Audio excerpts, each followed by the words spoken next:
गणपति 10-12-22 के महावाक्य। बाबा कहते, मीठे बच्चे, तुम रूहानी अक्ष माना घोड़े हो, माना तुम्हें विजय रतन बनने की रेस करनी है। महारथी अक्ष जो है, जो घोड़े हैं, राजाई पाने की रेस करें। बाबा कहते, बाबा बच्चों को कहते हैं कि बच्चे आपने क्या करना है, तुम्हें विजय रतन बनने की रेस करनी है। महारथी वह है जो राजाई पाने की रेस करे। कहते ना, मन एक घोड़ा मन का चंचल। तो बाबा कहते मन को क्या करना है, समझाना है, मारना नहीं है ना, समझाना है। बाबा कहते वो दूसरे घोड़े होते हैं, है ना, रेस करते हैं, और तुम्हारी है रूहानी रेस, है ना। मन को क्या करना है, हमने जीतना है। घोड़े को दौड़ाते हैं ना, कोई घोड़े फर्स्ट क्लास होते, कोई सेकंड, कोई थर्ड। तो बाबा बच्चों कहते हैं तुम्हें भी विजयी रतन बनना है, तो रेस करनी है। महारथी अक्ष वह है जो राजाई पाने की रेस करे। प्रश्न, तुम बच्चों में सतो प्रधान पुरुषार्थ कौन और तमो पुरुषार्थी कौन? उत्तर, सतो प्रधान पुरुषार्थी वह जो रचयिता रचना को जानकर पुरुषार्थ करते हैं, जिनकी बुद्धि में सृष्टि की आदि मध्य अंत की नॉलेज घूमती रहती है, जिन्हें बाप की याद का शुद्ध अहंकार है। और तमो पुरुषार्थी वह है जो कलब कहते हैं, कल पहले जैसे पुरुषार्थ किया होगा वैसा कर लेंगे, जो मिलना होगा वह मिल जाएगा। गीत, दुखियों पर कुछ रहम करो माँ बाप हमारे। ओम शांति। जब यहाँ बैठते हो तो जितना हो सके बाप की याद में रहना है।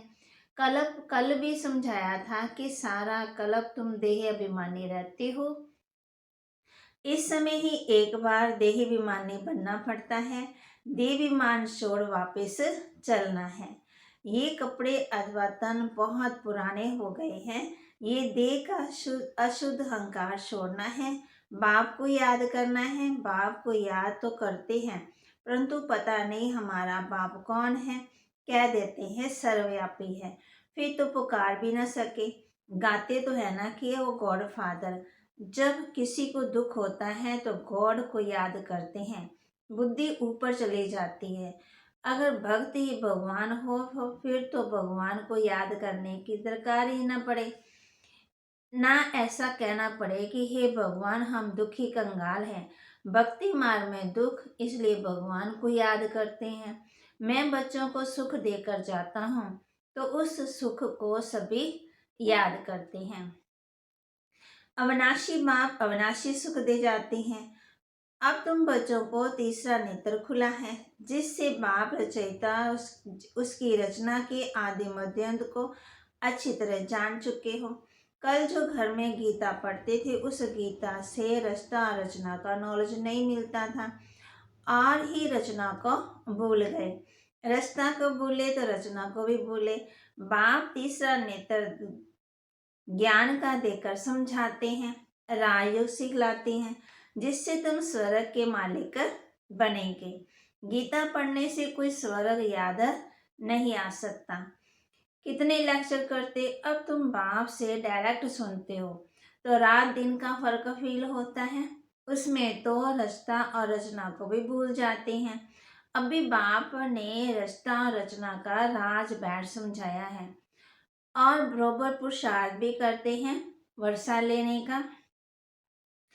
फिर किसका पुरुषार्थ सतो प्रधान, किसी का रजो, किसी का तमो, उत्तम मध्यम ग्रस्त पुरुषार्थ यानी फर्स्ट सेकंड एंड थर्ड है। बच्चे जानते हैं कि हमारे पुरुषार्थ से इतनी ऊंच प्रारब्ध बनेंगी, तो क्यों नहीं ऐसा पुरुषार्थ करना चाहिए। खुद भी समझते हैं कि अभी हम अच्छा पुरुषार्थ करेंगे तो कल्प ऐसा ही हमारा पुरुषार्थ होगा। अगर नहीं करते तो समझ में आता कल्प पहले भी उसने पुरुषार्थ नहीं किया है, तो पद भी भ्रष्ट हो जाएगा। बाबा कहते घोड़े की रेस होती है ना, कहते हैं कि फलाने ने विन किया, मैंने नंबर आगे लिया। यहाँ भी नंबरवार है। कोई तो ऐसे भी हैं जो कहते हैं हम जास्ती कुछ समझना नहीं चाहते हैं, ना समझ सकते हैं, ना ही किसी को समझाएंगे। उन्हों के लिए फिर सहज युक्ति है, सिर्फ बाप को याद करो। याद करना सीखेंगे कि वह भी नहीं, बेहद का बाप जिसको तुम भक्ति मार्ग में याद करते हो, मैं बाप अब सम्मुख ब्रह्मा के तन से कहते हैं, मुझे याद करो। बाबा ने रचना का राज भी समझाया है। शिव बाबा तो सभी आत्मा का बाप है, कोई भी आत्मा को प्रजापिता नहीं कहेंगे। बाबा कहते आत्मा तो अनादि, प्रजापिता ब्रह्मा, रचता है मुख वंशावली। हम आत्मा है शिव बाबा की संतान। कहते हैं कि तुम मेरे तो हो ही, जितने हो उतने ही हो, कम जास्ती आत्मा कभी हो नहीं सकती है। उन्हों का है बेहद का ड्रामा का पाठ, ये अनादि बना बनाया खेल है। बाप कहते मैं आता हूँ जरूर एक सत्य धर्म स्थापन करने और अनेक धर्मों का विनाश कराने। तो सत्य धर्म अर्थात सत्य का आदि सनातन देवी देवता धर्म जो सत्य परमात्मा ने आकर के स्थापन किया। जैसे क्रिश्चियन धर्म क्राइस्ट ने स्थापन किए, वैसे आदि सनातन सत्य धर्म सत्य बाप ने स्थापन किया। सचखंड स्थापन करने वाला सच्चा बाबा है। तुम ब्राह्मण बच्चे ही जानते हो कि बरोबर बाप आया हुआ है। बाबा समझाते हैं कि अब ड्रामा पूरा होता है, तो अब पुराना कपड़ा छोड़ना है। नाटक में भी एक्ट्रेस होते हैं ना, वो भी पाठ मुकर्रर होता, अपने टाइम मना कि कपड़े बदली करके घर चले जाते। बाप कहते कि अब तुम्हारी आत्मा अपवित्र हो गई है। आत्मा संपूर्ण पवित्र हो जाए तो फिर उनको शरीर भी पवित्र चाहिए। इस शरीर में रहते आत्मा को पवित्र बनाना है, नहीं तो आत्मा को हम पवित्र कहाँ बनाएंगे।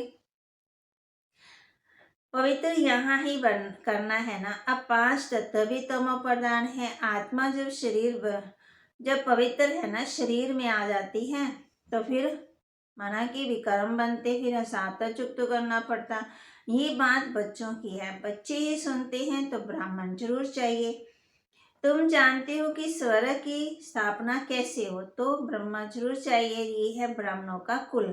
कहते हैं कि मैं ब्रह्मा के तन का आधार लेता हूँ इन ब्राह्मणों को रचने के लिए। ये बातें तो तुम ब्राह्मण और ब्राह्मणियां ही जानते हो। यह है संगम युग की रचना। कितने गुहे राज है। शुरू में बाबा कितने गुहे राज समझाते थे क्या। माना कहा जाता सागर को स्याही बनाओ, जंगल को कलम बनाओ, पृथ्वी को कागज बनाओ, तो भी ये ज्ञान पूरा नहीं होगा।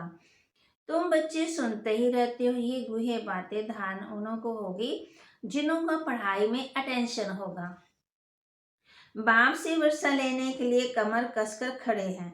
थोड़ा भी अगर संशय हो गया तो उड़ जाएगा, फिर अचानक किसी को तीर भी लग जाएगा तो एकदम निश्चय बुद्धि हो जाएगा। बाबा नए नए टोटके बताते रहते हैं।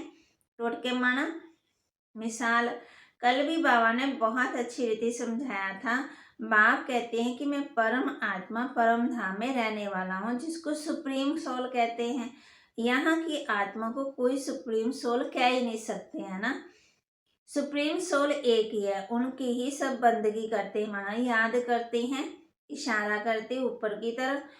परम धाम में रहने वाला परमात्मा वह फिर सर्वव्यापी कैसे हो सकता है। यहाँ तो दुख सुख जन्म मरण है ना, तो परमात्मा इन बातों से दूर है। जो महारथी हैं, जिनका पूरा पुरुषार्थ चल रहा है वर्षा लेने का, वो रेस भी करेंगे ना। माना घोड़े को कैसे दौड़ाते हैं। कोई घोड़े नाउम्मीद भी होते, परंतु लास्ट में ऐसे तेज दौड़ते हैं जो सबसे आगे चले जाते हैं। यहाँ भी ऐसे है। कोई तो चलते चलते ढीले हो जाते, गिर पड़ते, कोई को चोट लग जाती तो फिर लंगड़े भी हो जाते। यहाँ भी बहुत अच्छे अच्छे बच्चे हैं, पुरानों से तेज चले जाते हैं। फिर कईयों की बाबा कहते ग्रहचारी बैठ जाती है। कोई पर कभी बृहस्पति की दशा, कभी शुक्र की, कभी शनिश्चर की, कभी राहु की बैठ जाती।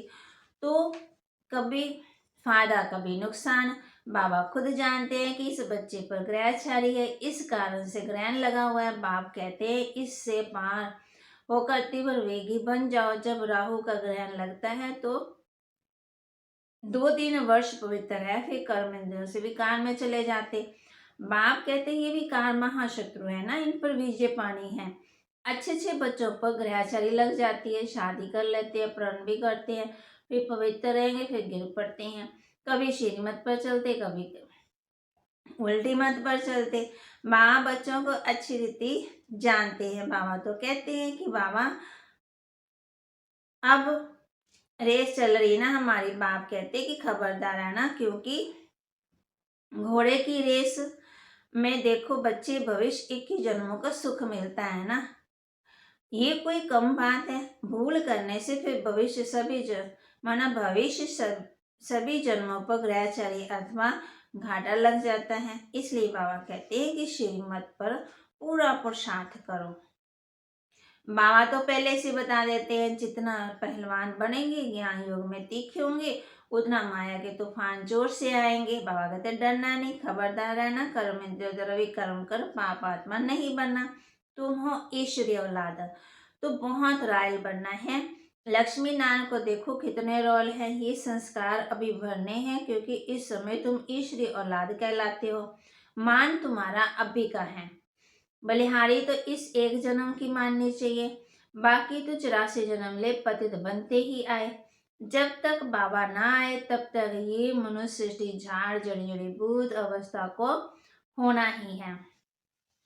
इन लक्ष्मी नारायण को विश्व का मालिक उस मालिक ने बनाया ना। सोमनाथ का मंदिर भी बहुत नामी ग्रामी है। शिव बाबा ने धन दिया, इसलिए उनके मंदिर में भी बहुत धन लगाया। पुजारियों के पास भी कितना धन रहता है ना। जो इतने मंदिर बनाए तो पूज्य बने में कितना धन होगा। अब भी तो प्रजा का प्रजा पर राज्य कुछ नहीं है ना। कहते ब्रह्मा की रात ब्रह्मा का दिन, तो स्वर्ग बन जाएगा। हीर माँ कहती दिखाते हैं ना कि हीरे जवाहरात के महल बन जाएंगे। भला इतना सोना आएगा कहाँ से? वहां सोने तो मिट्टी मिसल होगा ना। दिखाते हैं ना पहाड़ों पे, मना खांडियों से। तो बाबा कहते, कईयों ने देखा ना सूक्ष्म वतन में, तो उसने देखा कि वहां सोने की ईंट देखी तो कहते ले जाओ, है ना। तो आँख खोली तो कुछ भी नहीं था। यहाँ भी बच्चे दिव्य दृष्टि से सोने के महल देखकर आते हैं। बच्चों ने गीत सुना, दुखियों पर कुछ रहम करो माँ बाप हमारे। बाप का नाम ही है ब्लिसफुल। ऐसे नहीं कि वह सभी में विराजमान है। माया ने बुद्धि का बिल्कुल ही ताला लगा दिया है। बाप कहते कि मेरे सिवाय ये ताला कोई खोल ही नहीं सकता है। परमपिता परमात्मा ने जरूर कोई श्रेय धारण किया है ना। उनकी पहली रचना ये ब्रह्मा है। ब्रह्मा के मुख द्वारा ब्राह्मण रचे ब्राह्मण है। छोटी जगत अम्बा ब्राह्मणी, ब्रह्मा ब्राह्मण, शक्ति सेना ब्राह्मण ब्राह्मणी। बाप कहते मैं ही नॉलेजफुल हूँ, मेरा भी पाठ ड्रामा में पाठ है। मैं ही आकर के तुमको रचना और रचना का राज समझाता हूँ। यहाँ तो बाप टीचर सदगुरु तीनों ही एक है ना। एक ही कर्म इकट्ठे करते, सतगुरु साथ भी ले जाते, ये गारंटी करते। दुनिया में और कोई नहीं गारंटी करता, सिर्फ बाबा गारंटी करते। बाप सभी को सुख शांति देते। बाप के तो सभी बच्चे हैं, ऐसे थोड़ी कि कोई को दे कोई को ना दे। बाप तो सभी को माया की जंजीरों से छुड़ाने वाला है, इसलिए सब उनको याद करते, स्वर्ग की स्थापना करते, बाकी सबको मुक्ति में भेज देते। ये तो बाप का ही काम है। अच्छा मीठे मीठे सिकिलते बच्चों प्रति माता पिता बाप दादा का याद प्यार और गुड मॉर्निंग। रूहानी बाप की रूहानी बच्चों को नमस्ते।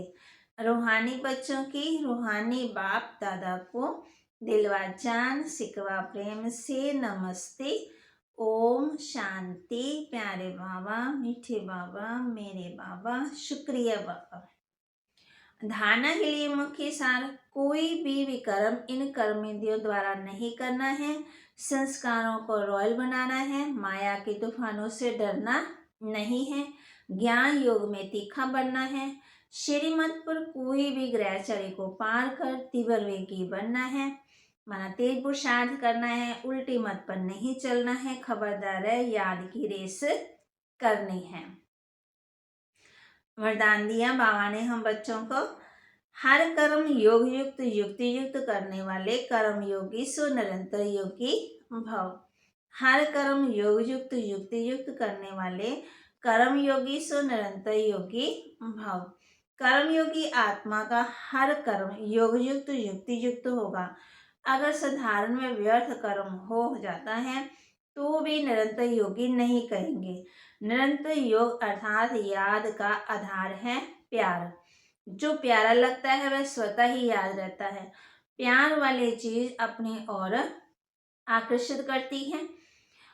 तो हर सेकंड, हर संकल्प, हर बोल सदा श्रेष्ठ हो और एक बाप से दिल का प्यार हो, तब कहेंगे कर्मयोगी सो निरंतर योगी। स्लोगन: मेहनत से छूटना है तो मोहब्बत के झूले में झूलते रहो। मेहनत से छूटना है तो मोहब्बत के झूले में झूलते रहो।